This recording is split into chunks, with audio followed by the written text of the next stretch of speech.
పూర్ణ సిద్ధి పొందిన నీతిమంతుల ఆత్మలు ఎక్కడ ఉన్నాయంటే ఇప్పుడు దేవుని దగ్గర ఉన్నాయి. రేపు నువ్వు నీతిమంతుడిగా మరణిస్తే, రేపు నువ్వు సంపూర్ణ సిద్ధి కలిగిన ఆత్మీయుడిగా మరణిస్తే నీ ఆత్మ కూడా ఎక్కడికి వెళ్ళిపోయిందో తెలుసా? పరలోక రాజ్యంలోకి వెళ్ళిపోయిందండి డైరెక్ట్ గా. దేవునికి స్తోత్రం.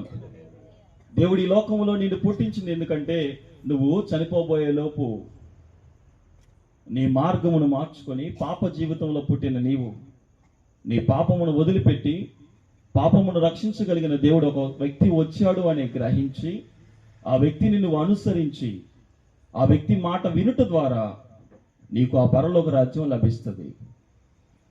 అబ్రహాము ఆ పరలోక రాజ్యాన్ని పొందుకున్నాడు. అనేక మంది నీతిమంతుల ఆత్మలు ఆ పరలోక రాజ్యాన్ని ఏం చేసుకున్నాయో తెలుసా? ఆ నిత్యత్వము, ఆ యెరూషలేము పట్టణము, పరిశుద్ధుల స్థిర నివాసము, సియోను పట్టణము, సియోను కొండ అనబడే ఆ పరిశుద్ధుల నివసించే స్థిర నివాసములోనికి అనేకమైన పరిశుద్ధుల ఆత్మలు, నీతిమంతుల ఆత్మలు ఏం చేయబడ్డాయి? అప్పటికే చేర్చబడ్డాయి, పరలోకంలో చేరిపోయాయి. ఎప్పుడు వీళ్ళు పరలోకానికి వెళ్ళారు అంటే యేసుక్రీస్తు ప్రభువు వారు మరణించిన తర్వాత పాతాళంలో ఉన్న చెరలోనికి వెళ్ళాడు కదా. ఆ చెరను ఏం చేశాడు తెలుసా? ఆయన తీసుకుని వెళ్ళాడు. పాత నిబంధన భక్తుల దగ్గరికి వెళ్ళి సువార్త ప్రకటించి ఆ చెరను ఎత్తిపట్టుకొని పోయాడు కదా.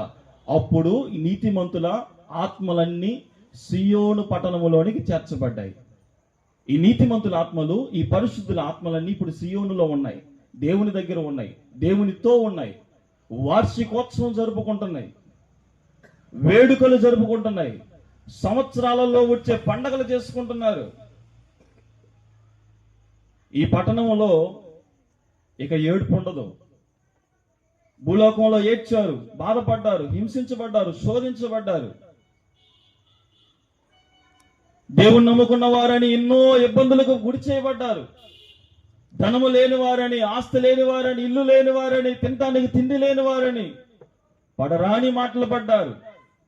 ఎంత ఉన్నా వెలిచూపుల ద్వారా వచ్చే అనేకమైన మాటలు, అవమానాలు భరించలేని పరిస్థితుల్లో కూడా తట్టుకొని నిందలకు ఎదురు నిలబడి ముందుకు కొనసాగింప చేయబడిన నీతిమంతుల ఆత్మల వలె మనం ఉంటే, పాత నిబంధన భక్తులు ఎలాగో పరలోక రాజ్యములోకి చేర్చబడ్డారో రేపు రాకడలో మనము కూడా దేవునితో ఎత్తబడతాం.